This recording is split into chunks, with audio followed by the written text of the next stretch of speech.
Do you know that there was a murder case in our country that attracted so much public attention that the entire city's police force got involved in solving it?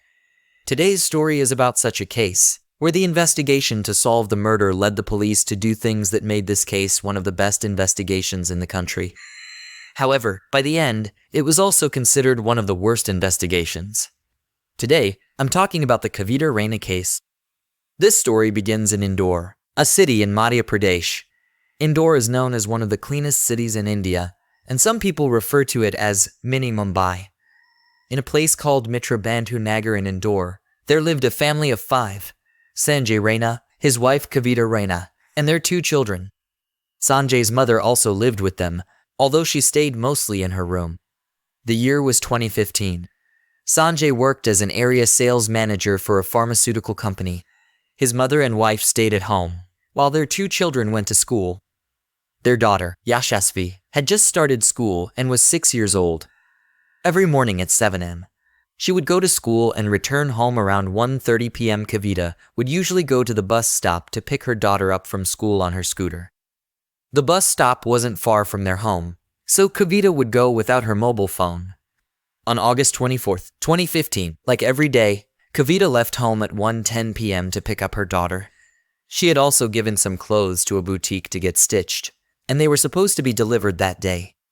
Kavita decided to pick up the clothes before her daughter came home. Meanwhile, Yashasvi's school bus arrived at the stop. The 6-year-old got off the bus along with other children from the neighborhood. One of their neighbors, a woman named Jaya, who was there to pick up her own child, noticed that Kavita wasn't there. She saw Yashasvi standing alone and decided to take her home. By now, it was 1:45 p.m., and Kavita's mother-in-law started getting worried because Kavita hadn't returned. When Sanjay came home for lunch, his usual routine, he learned that Kavita hadn't come back, so he tried calling her, but she had left her phone at home. He asked around in the neighborhood, called friends and relatives, but no one had seen her. Hours passed, and by evening, Kavita still hadn't returned home. Growing more anxious, Sanjay went to the police station and filed a missing person report, stating that his wife had gone out on her scooter in the afternoon and hadn't returned. Initially, the police didn't take it seriously, assuming that she would come back. However, they recorded the report and circulated the information Sanjay provided about her appearance and what she was wearing. That night, the police called Sanjay and asked him to come to my hospital urgently. A body had been found, and they needed him to identify it. Sanjay rushed to the hospital, but the body was burned and barely recognizable. There was a tattoo on the hand, and Sanjay remembered that his wife also had a tattoo on her hand. Heartbroken, Sanjay identified the body as Kavita's.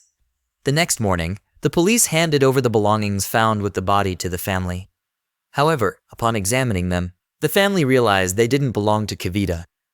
Sanjay looked at the tattoo again and realized this wasn't his wife's body, as Kavita had a tattoo with the words Om and Ram on her right hand. With this revelation, the family had a glimmer of hope that Kavita might still be alive. On August 24th, Kavita had gone missing, and by now it was the 25th. Sanjay printed posters of his missing wife and offered a reward of 25,000 rupees for anyone who could provide information. These posters were placed in autos, taxis, and buses, and the news spread that a woman named Kavita was missing. By August 26th, 48 hours had passed since Kavita disappeared. That morning, the police received a report about 2 sacks found under a small bridge near the Imli Churaha area, a few kilometers from the Raina family's home. The sacks were emitting a foul smell, and when the police opened them, they found dismembered body parts: 2 arms, 2 legs, a head, and a torso. The remains were taken to the hospital, and once again, Sanjay was called to identify the body. This time, he recognized the tattoo and confirmed that the body was indeed his wife, Kavita. The family and relatives also identified her. Kavita's body was found, but the jewelry she was wearing, including her bangles, rings, and Mangalsutra, were missing. It seemed like the murderer had taken them. Kavita had left home on her scooter, but the scooter was still missing. In a peaceful city like Indore, such an incident was unheard of. People were outraged, and protests began across the city. Sanjay had already pasted posters everywhere, and the family had posted on social media about Kavita's disappearance. When the news of her brutal murder spread, it sparked widespread anger. The police were now under immense pressure to find the killer. Senior officers from the police department had to come and pacify the crowds. After much difficulty, the situation calmed down, and Kavita's final rites were performed. The police now had the heavy task of finding out who was responsible for this heinous crime. Pressure was building up, and the crime branch took over the investigation. They began interrogating people, and it seemed to the police that Kavita's husband might be involved. Although they were not arrested, family members were unofficially brought in for questioning, kept in custody for 24 hours.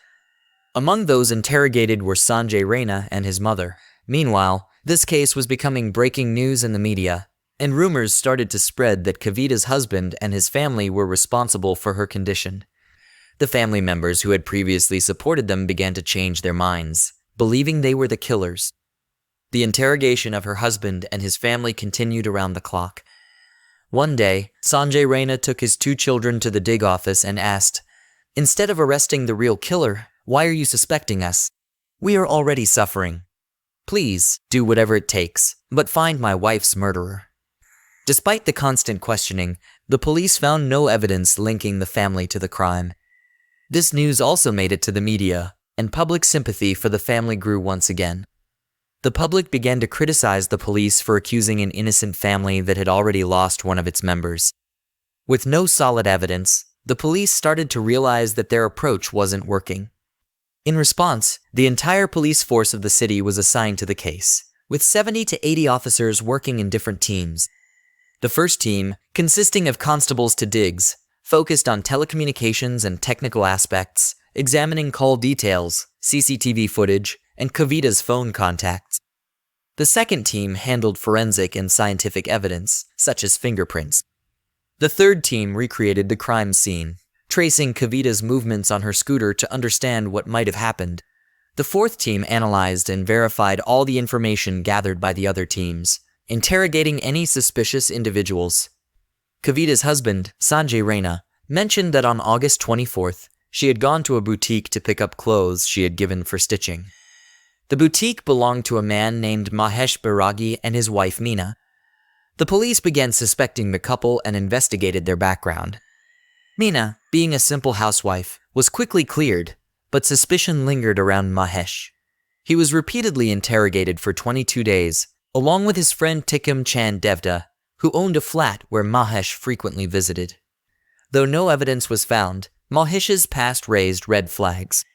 In 2013, he had been involved in a case related to making obscene films, and in 2014, he had been charged with threats. Mahesh and his wife had initially run a video library, which they later closed, opening a boutique nearby. Business was slow, so Mahesh opened a sari shop on August 20th, 2015, just 4 days before Kavita went missing. After Kavita's body was found on August 26th, Mahesh vacated his sari shop on September 1st, further raising suspicions. Kavita's death was believed to have occurred 36 hours before her body was found, with evidence suggesting she had been struck with a metal object before being dismembered. Police began investigating the phone calls made near the scene of the crime. Around 500,000 calls had been made in the area around Imli Charaha, which made the investigation challenging. After narrowing down 1,000 suspects, the police found nothing substantial. Kavita's scooter, which had not yet been recovered, became a key lead when it was found in a parking lot at the Naulaka bus stand 5 days after her disappearance. A guard recognized Mahesh as the person who had parked the scooter there, leading to further suspicion. Investigations also revealed that Mahesh had inquired about CCTV footage at a nearby electronics shop on August 26th, possibly to destroy evidence. The police tracked Mahesh's movements, finding that he frequently visited Tikam Chand's flat. A raid on the flat uncovered bloodstains and a knife, which were believed to be connected to the crime. Mahesh was arrested on December 9th, 2015, and during a press conference, the police presented him with his face covered. However, Mahesh claimed he was being framed. In court, despite the police's allegations, no solid evidence was found linking Mahesh to the crime scene. On May 18, 2018, the Sessions Court acquitted Mahesh, citing a lack of eyewitnesses and forensic evidence.